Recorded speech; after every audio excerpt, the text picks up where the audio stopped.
Good morning. Good morning. Welcome to worship in the name of Jesus Christ.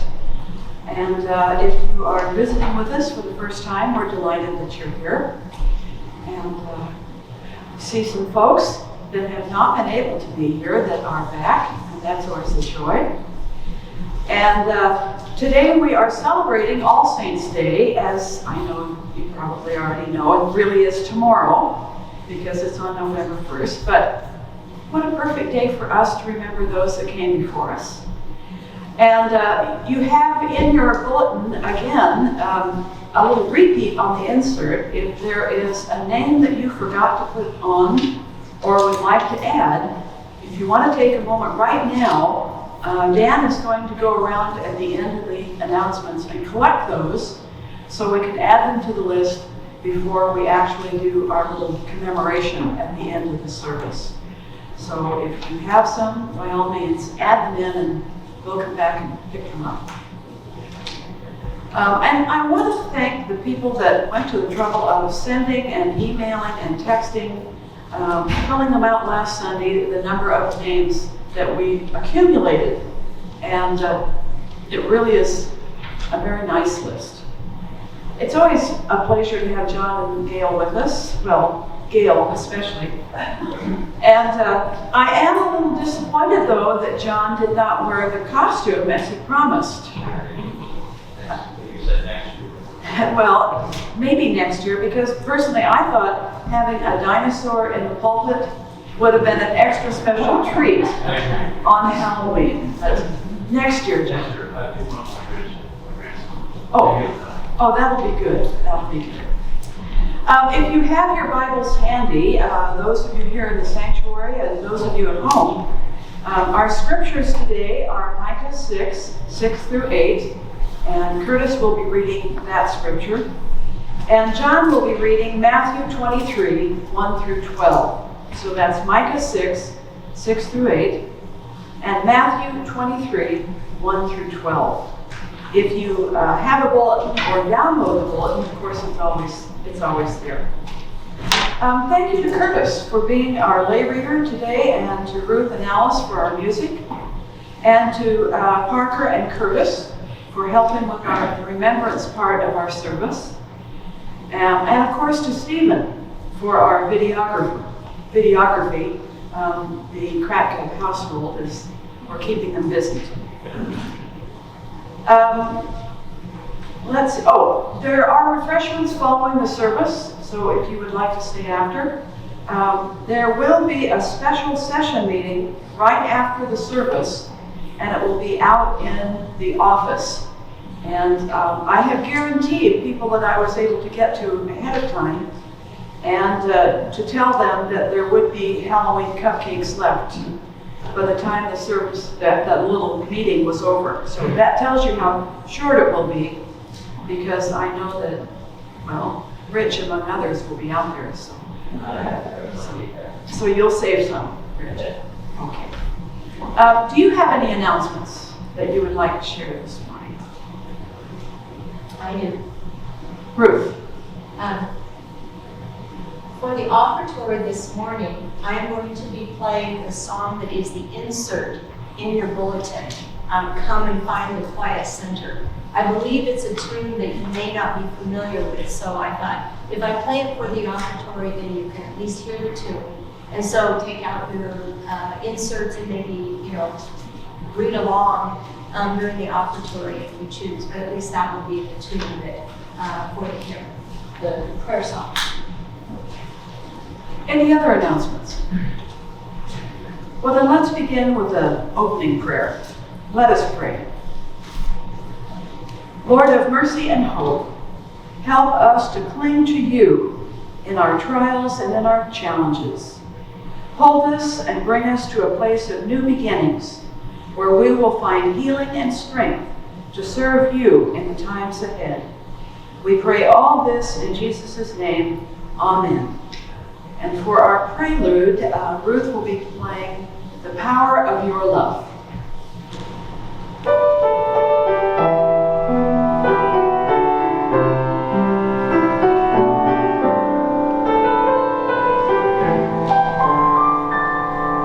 Would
you please join in the call to worship found in the bulletin? Come, let us praise the Lord. Let us shout our songs of thanksgiving to God. For God has done wonderful things for us. God's blessing has been poured into our lives. Come, let us praise the Lord. Let us sing songs of great joy to God. Amen. And the opening song is The Solid Rock, number 526, verses 1, 2, and 3.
It is at this time that we share our celebrations and our concerns, and I'm wondering if now might be a good time to pick up the slips if you have one. Just hold it up so that Dan knows who has one. Yes, have some additional names.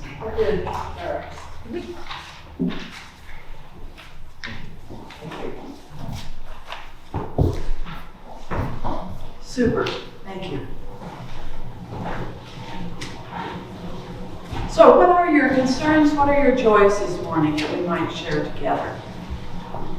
Johnny? We did find out that Larry's going to have surgery on Wednesday. To what extent, we do not know yet. We don't even know what time until tomorrow. So please keep Larry and the rest of us in your thoughts and prayers.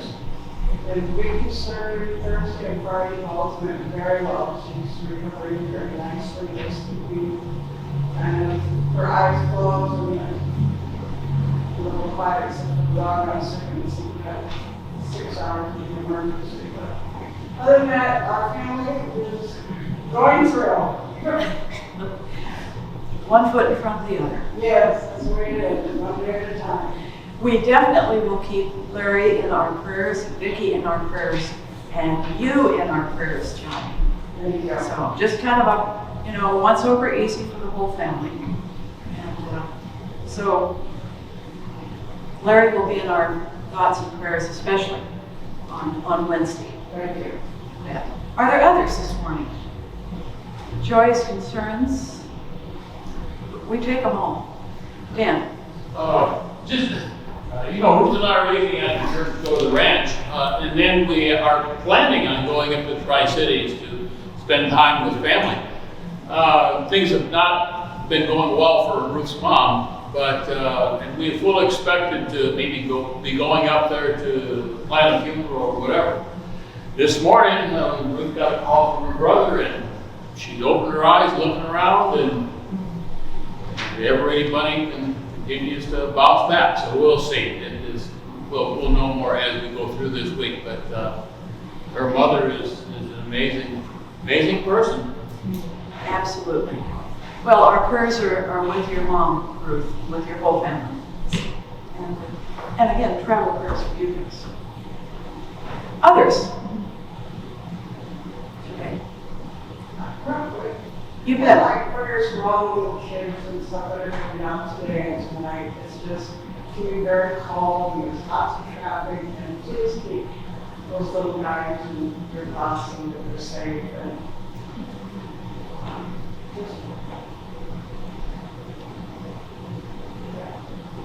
Absolutely. Prayers for all the trick-or-treaters, that they're able to do their trick-or-treating safely. And prayers for the parents as they're trying to drive kids around or guide them from house to house. And, okay, having spent 30 years in the classroom, prayers for all the teachers tomorrow. Are there others this morning? Sandy. You might remember, some of you, that I brought up my roommate in college, her little niece, great niece, about a year ago was having seizures, and they kept not seeming to get them under control, and finally it seemed like they did, so now it's been many months without any, which is wonderful. But all of a sudden then, she had another seizure earlier this week, and spiked a fever, but they got that down, and they're back to square one as far as but why is this happening, and definitely they're, seeing specialists and things, but that's raised its head again in their family. Evelyn's 4 now.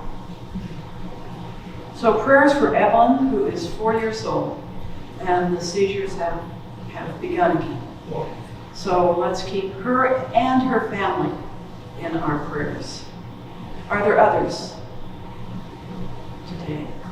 Let us continue to keep the people of Afghanistan and Haiti in our prayers. Things are so grim there, especially in Afghanistan for women and children. So please, I know prayer lists get really long, but sometimes there are those items that we just should probably keep forever. And again, I think a final celebration of the beauty of the autumn leaves. After Sunday night, the first gust, and then the last couple of days, I don't know about yours, but mine are gone. Well, no, they're now on the ground, of course. They're not gone. But it has been just a beautiful fall. aren't we lucky? I felt like we paid our dues this summer. It was so hot. If there are no other joys or concerns for us to share, let's have a moment of silent prayer that we can lift our hearts to God. So let us pray.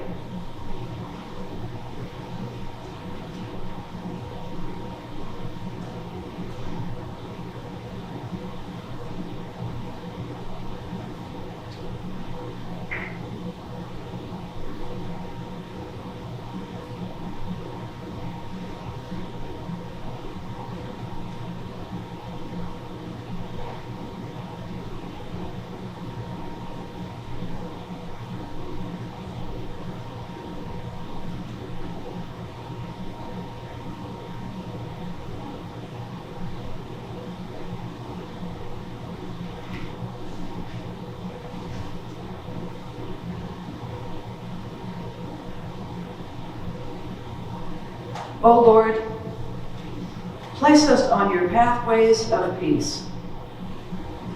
Embrace us with your mercy and justice, that we may grow in your spirit to live lives of great compassion and witness to your love and your power for all people. Help us to look again at the opportunities you give us to be of service to you by working with and for others, by reaching out to heal and help. Bring us to the light of your love once again.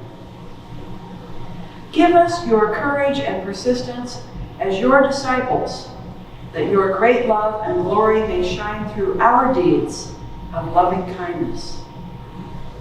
We pray for those who are recovering from medical treatments, as well as those who will be facing treatments in the coming week. We pray for our shut-ins, those dealing with long-term illnesses. May they feel your strength and your comfort.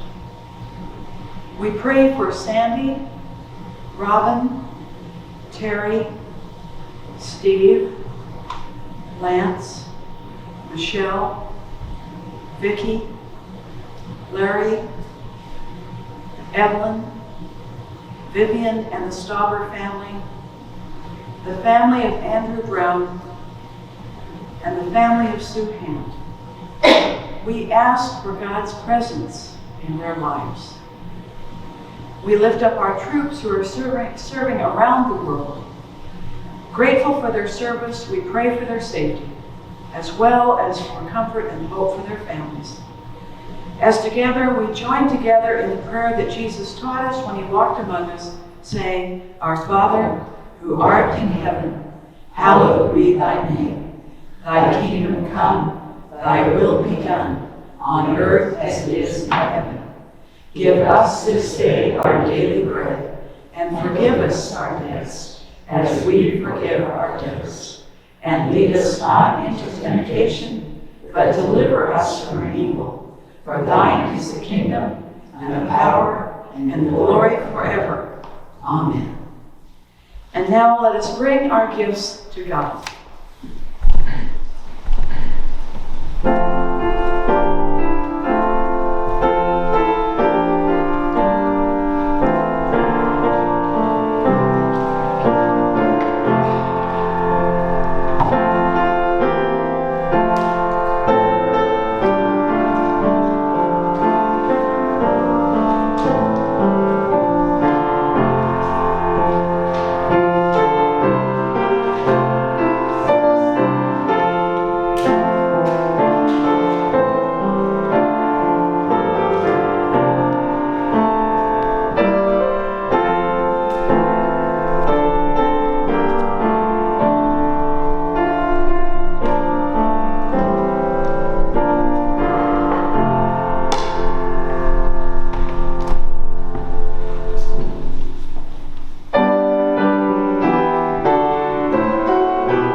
Gracious and loving God, we are grateful for the blessings that you pour into our lives.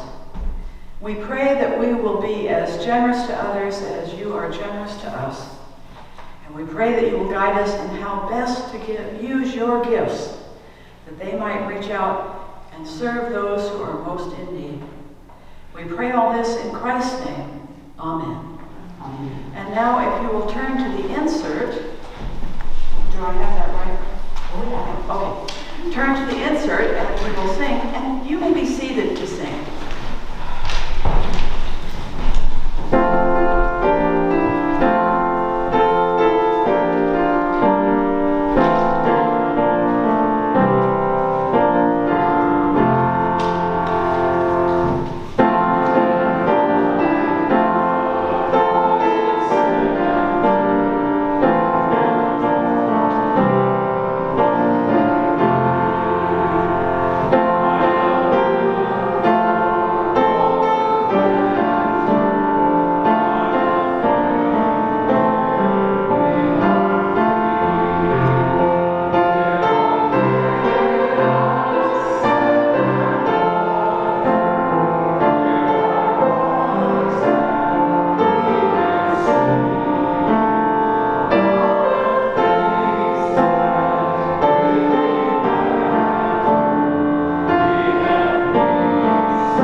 The Old Testament scripture is from Micah, chapter 6, verses 6 through 8.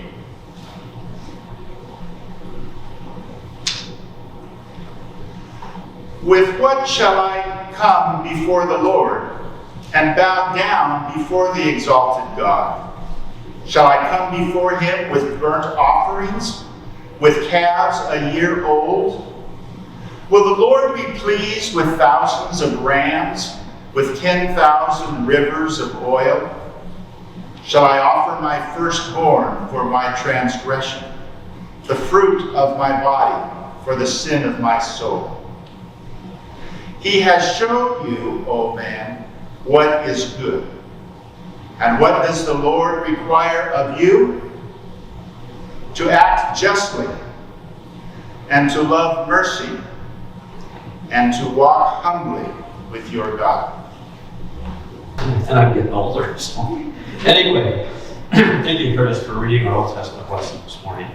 And our New Testament lesson comes to us from Matthew, the 23rd chapter, verses 1 through 12. And I invite us to listen for God's word to us this morning. Then Jesus said to the crowds and to his disciples, "The scribes and the Pharisees sit on Moses' seat. Therefore, do whatever they teach you and follow it. But do not do as they do, for they do not practice what they teach. They tie up heavy burdens, hard to bear, and lay them on the shoulders of others. But they themselves are unwilling to lift a finger to move them. They do all their deeds to be seen by others. For they make their phylacteries broad and their fringes long. They love to have the place of honor at banquets and the best seats in the synagogues, and to be greeted with respect in the marketplaces, and to have people call them rabbi. But you are not to be called rabbi, for you have one teacher, and you are all students. And call no one your father on earth, for you have one Father, the one in heaven. Nor are you to be called instructors, for you have one instructor, the Messiah. For the greatest among you will be your servant. All who exalt themselves will be humble, and all who humble themselves will be exalted."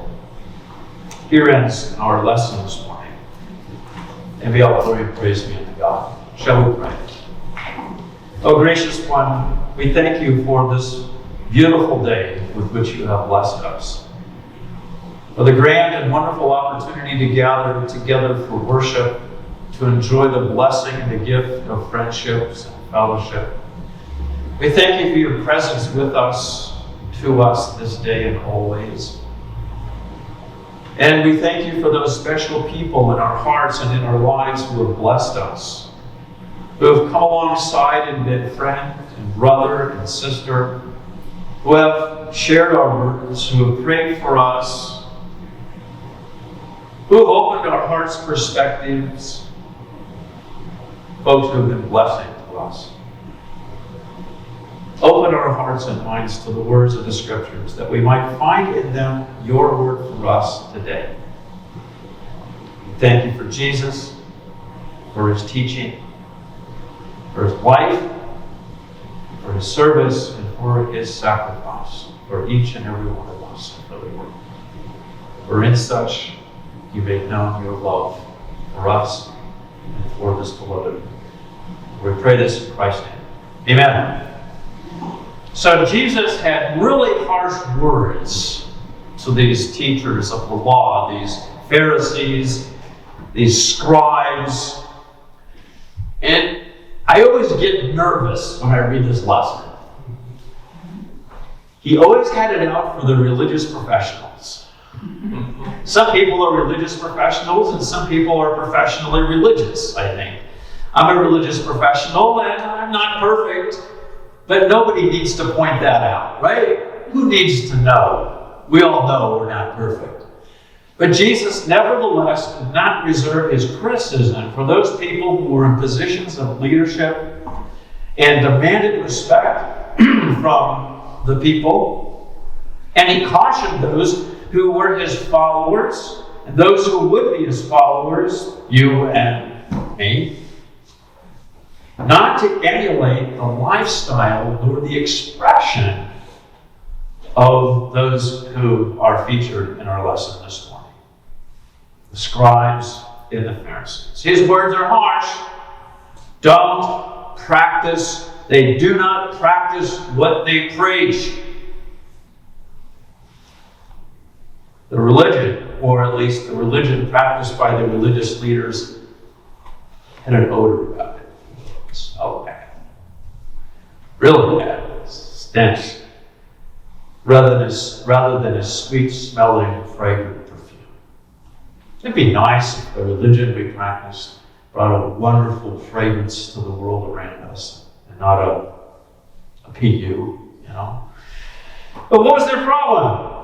The lives they lived in the trenches of the everyday were not congruent with the principles that undergirded the law of Moses, the commandments, and the traditions They knew all this. They knew the books. They knew the laws. They knew all those things up here, but something was missing in here, in their hearts, and in how they expressed their religion, as I said, in the trenches of the everyday.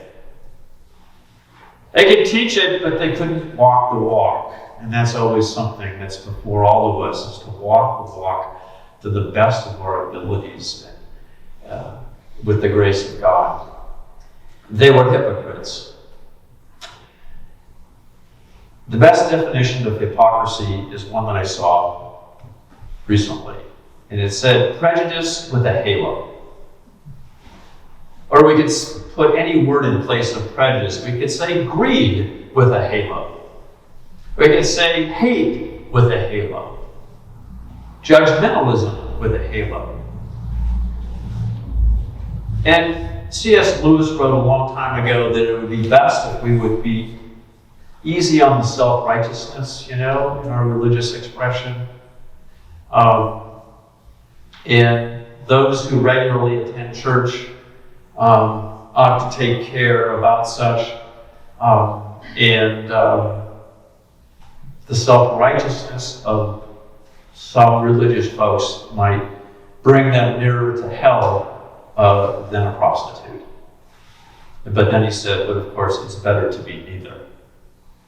So, we have to be careful in our religious life, in our expression of our religion, to make sure that it has congruence with what we are taught, with what's in the scriptures, with what's in our traditions, and how we go about expressing our religious life. It's easy to point the finger at hypocrites. And every time I read this passage, as I said, I get nervous because Jesus has some very harsh words to share about the religious professionals of his day. And it's easy to point the finger and to share critical remarks about someone else but me. It's easy. And it's almost as if we're saying it's everybody else but me. It's not me, it's thee, it's not me. Well, we know that's not true. I know that's not true. And so, I think it's important for us to recognize that humility is an important ingredient to our religious expression and how we live our lives. An honest confession, a little surgery of the soul, an acknowledgement that indeed we do fall short of God's expectations for us and what is required of us by God. At some point in time, we failed. At some level or another, we haven't lived up to or fulfilled what we profess and confess with our mouths. So I thought long and hard about this passage, recognizing that I haven't always stood firm in my convictions and that which God requires of me. I've waffled and I've failed. And I've given into the pressures of the status quo. And I know that I've not always practiced what I know to be true. And I have not always been the most blessed example of a follower of Jesus. So I thought, we all go to the doctors for checkups, right? We all go to the doctors. The doctor says, listen to your heart, does all kinds of things, sends tests, comes back. Just think we need to check up on our health. And sometimes I think we need to do a little checkup on our religion. Just a checkup. And to ask hard questions of ourselves. And what are the touchstones by which we can judge the health or the well-being of our religion? And I have about 4 or 5 characteristics that I'd like to talk about this morning. You may find you have more than I have, and maybe you've heard these before, but I think sometimes it's worth listening again. But does my religion or our religion together inspire us to regard myself and certainly others with high regard. With high regard. That is, do we celebrate that we are folks who are beloved children of God, and the people with whom we rub elbows are also beloved children of God, to be celebrated, to be enjoyed, to be appreciated, to be loved? We're not junk. And neither are our neighbors, whom Jesus calls us to love and celebrate as ourselves. I think it's important when you get up in the morning and you step out of your front door that you have a positive perspective, not only about the world in which you live, but about yourself and about the people with whom you're going to rub elbows during the day. Your neighbors, whom Jesus calls us to love as ourselves. 2 is the expression of my religion inspired by the good news of the gospel. Sometimes we forget the message of our faith is good news. It's the good news. We celebrate the good news every day, but when we come together and worship, we celebrate that we are a forgiven people. That God's grace is for us. That God is for us and not against us. And the word from the Gospel of John is that for God so loved the world that He gave His only Son. And that His heart, God's heart, is bent toward forgiveness. We worship and serve a God of grace, the God of second chances, the God who invites us to begin again, who holds us, yes, accountable for our failures, but does not hold them against us. When the prodigal son returned home with the expression of guilt and unworthiness on his lips, following his recognition that he had truly hurt his father, defamed the family name, lived selfishly and only for himself, who was waiting for him with open arms? His Father of all people. His Father, who welcomes his wayward son, embraces him in parental mercy and acceptance. This is the God in whom we believe and in whom we trust. Does the practice of my religion fill me with humility and joy as I accept responsibility for my failure, at the same time knowing that because of God's grace and love, we can always live life anew? I can begin again. A fresh start is always available for ourselves and for all people. How many times in my life do I recall something that someone has done to me, and I rehearse it over, and when I see that person, I can't help but be reminded by some betrayal or some way that individual has hurt me. And sometimes we capture people and we determine our relationship by what they may have done. We wish they hadn't, but we can't get past that.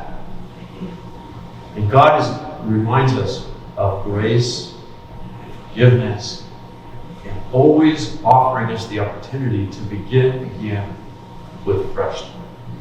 And we do that with our friends, with our neighbors, with our fellow church members. Can we be God's grace and examples of God's grace to others? 3, does the practice of my religion result in me choosing to expand my circle as to whom I might call neighbor? We all have neighbors, and interestingly enough, when we move into neighborhoods, that's the way it is. They're our neighbors. Whether they want to be my neighbor or whether I want to be their neighbor, that's it. We're neighbors, right? We have neighbors we celebrate, and neighbors we sometimes scratch our heads over. And sometimes their leaves even blow over into our yards during the windstorms and things like that. We had a neighbor in Burbank who did that in California. California doesn't know anything about weather. Hey? They think they do, they don't. They know earthquakes, things like that. I've been there. But every time leaves would blow into her yard, she'd run out with her hose and hose them off over to the next door where they came from, except that they would always come back. And she was out there constantly with a hose, blowing the leaves back over the neighbor's yard, just pick them up. She was an interesting person. She was our next door neighbor for about 10 years. But I loved her, right? She didn't care for me, and I tried to, Well, just a quick anecdote. But the Northridge earthquake hit, and it really rattled everybody. And so we're all standing out in the middle of California Street, which we lived on. It's 4:30 in the morning. It's dark, and everybody said, "Well, I wonder how Joan is." She was by herself, and I wonder how Joan is. And everybody looked at each other. Everyone was afraid to go over and talk to her. Nobody wanted to cross over. They looked at me. Well, you're the minister, so I have to go and be Joan's neighbor. I get it. But it was always a challenge. But because our practice of religion calls us to expand our circle as to whom we call neighbors, not only folks with whom we may share common customs, but our common racial backgrounds or religious affiliation or ethnicity, and are we willing to cross over those lines and find ourselves involved in the lives of people with whom we might not choose always to associate because of our differences. Our religion should move us, push us, invite us to move a little path outside of our own circle into the hearts and minds of people who may not look like us, who may not believe like us, who may not share the same customs. Because the practice of our religion becomes extremely unhealthy when it fosters hate or distrust or encourages cynicism for the other, the outsider. And it's unhealthy when it contributes to creating barriers between people instead of allowing us to step out and over those barriers and even to begin to seek to remove barriers between ourselves and others. We have our differences. Gail and I were talking about that on the way up here this morning, about the reality in congregations. People have different approaches to different ways of doing things. We all have passions about what we think a congregation should do or not do. And sometimes it's a matter of understanding and appreciating each other and fashioning a community of people who come together, even in their differences, to accomplish common ministry together and to be a blessing to the community in which the church sits, lives, and moves, and has its being. 4, does the practice of my religion or your religion foster and increase empathy to and for others? Am I willing to risk and to stand with and be for folks when they need support and encouragement? Can I be, if you will, justice in the flesh to someone? Can I stand with them? Even at my own personal cost? That's a challenge I think we all face as religious folk. This doesn't mean that you have to believe or agree with everything with everything someone believes or how they live their lives. But it may mean that you have to see beyond the name or the label or the epithet with which someone may have been branded. And one of the things about Jesus' ministry that I think was significant, he knew people, but they were tax collectors.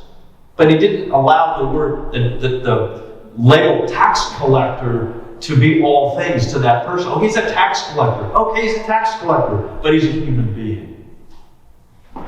Or there's others as well. Tax collectors, prostitutes, lepers. I could go on and on. But Jesus always saw them as human beings first and reached out and connected with them, looking beyond the label with which someone may have been branded.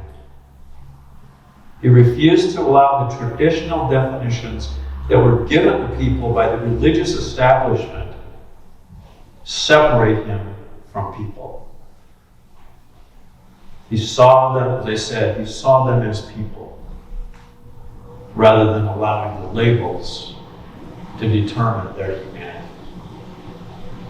A healthy practice of religion, it seems to me, results in saying to yourself, let me understand that person first, before I, God forbid, begin to throw stones at him at work. Who knows, when we understand a person, we might even come to love that person in a way that we might not have ever considered. 5, does the exercise of my religion compel me to share my life and property? This is a tough one.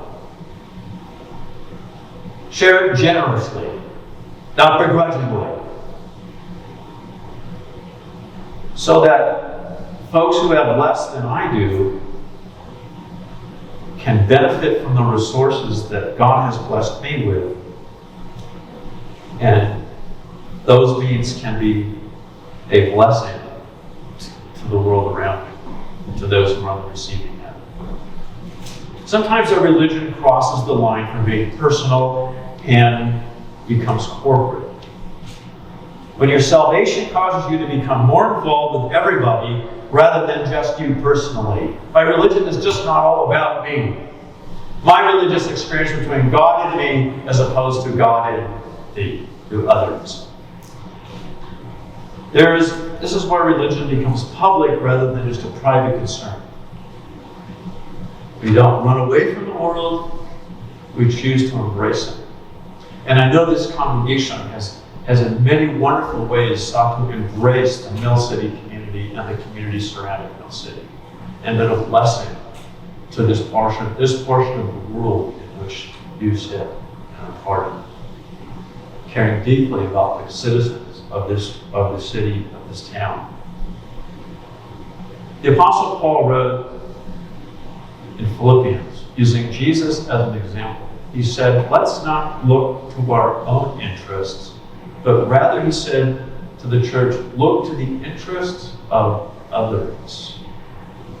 And he said, emulate the life of Jesus, who, in Paul's words, did not count equality with God a thing to be grasped, but he emptied himself in the form of a servant. At the heart of his life was humility, of letting go and choosing to serve others at his own expense.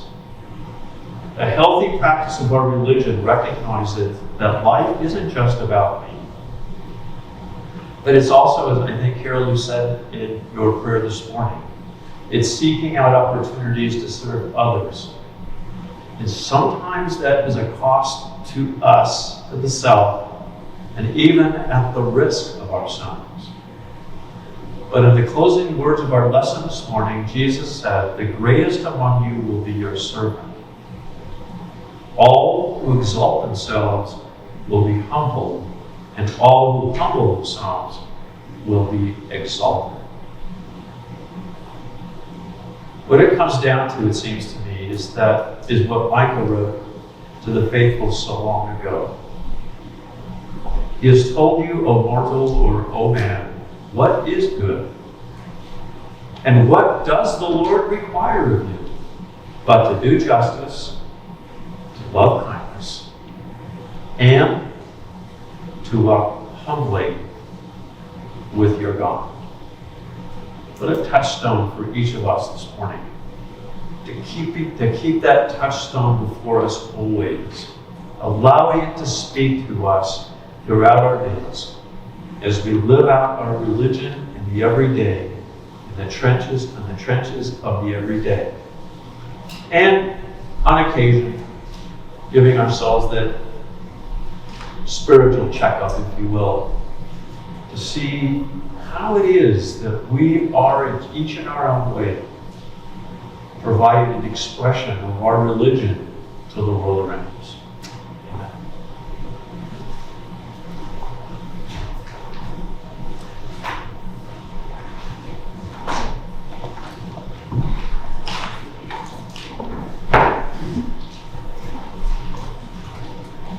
Thank you, John.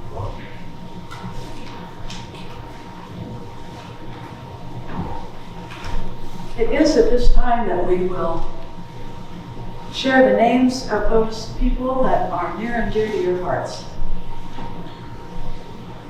Some of them were members of this church, many of them weren't.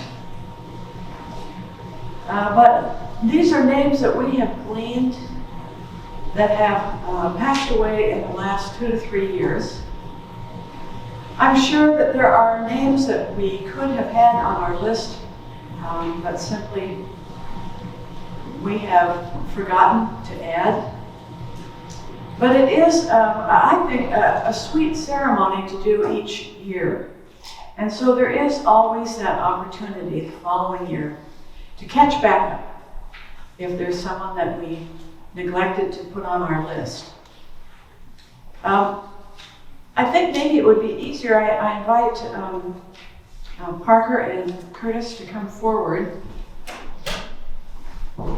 And again, thank you for the generosity that you showed in listing the number that you did. It's a wonderful list. And there were people that emailed and people that texted. And some of them, it was sweet. Roxanne Jones, as we knew Roxanne, Renclave now, asked that we put her daughter Heather on.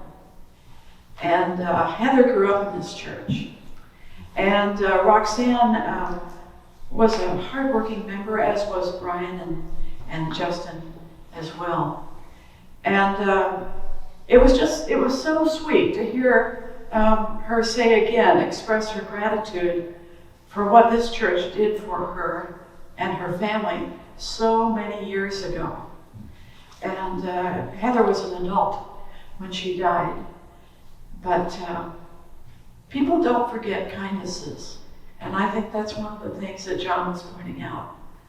That those kindnesses, okay, this isn't why we do them, but oftentimes they do return to us.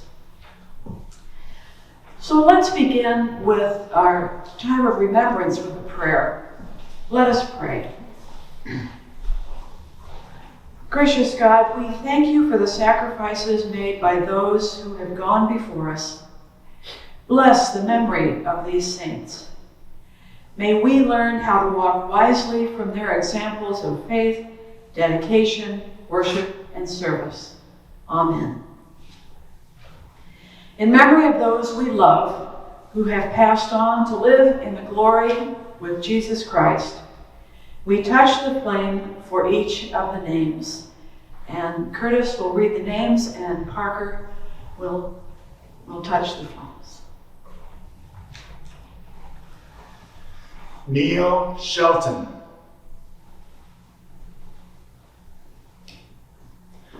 Janet Stroud.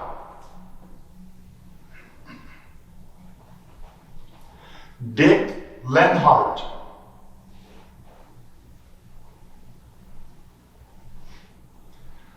Klaus Sass.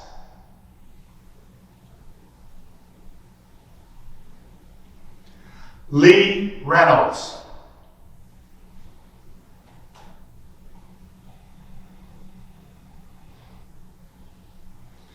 Epi Madsen. James Kosak. Oneida Dotson. Georgia Herman. Heather Jones. Sue Jones-Hand. Phil Van Daff. Ed Stauber. Norma Hennis. Claire Hennis. Andrew Brown. Fred Krecklow. Sharon Muse Beard. Kenny Kindred. Anita Leach, Thomas Tipton, Ted Rasmussen, Shirley Hoover, Bill Hewler, Jan Hewler, Evangeline Fleetwood, George Long, Clyde Richards, Wanda Richards, Stephen Hall, Janice Heiser, David Shermansky, Judy Austin, and Elaine Hansen.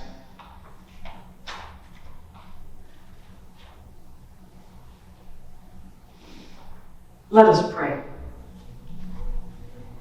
Remember in your mercy all those gone before us, O God, all who have been well-pleasing to you from eternity.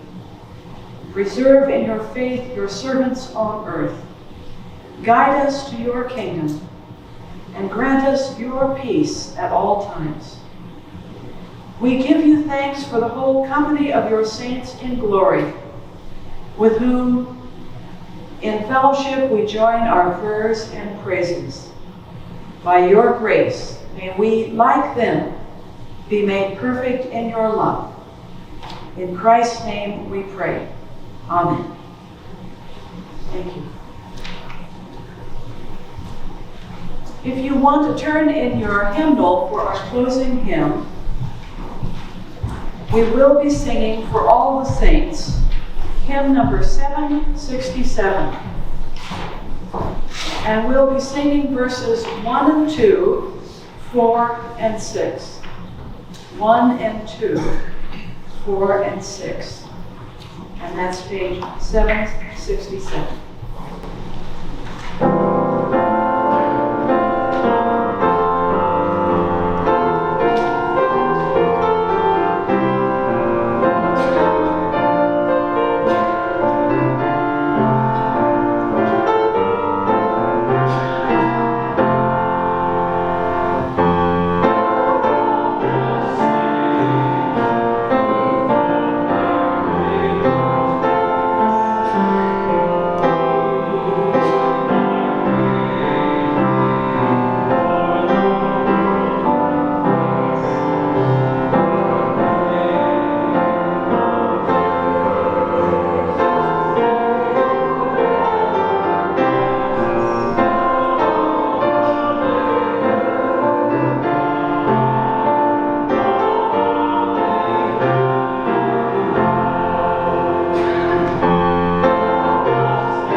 And now, by the grace of our Lord Jesus Christ, the love of God, and the constant companionship and fellowship of the Holy Spirit be with each of us now and forevermore. Amen.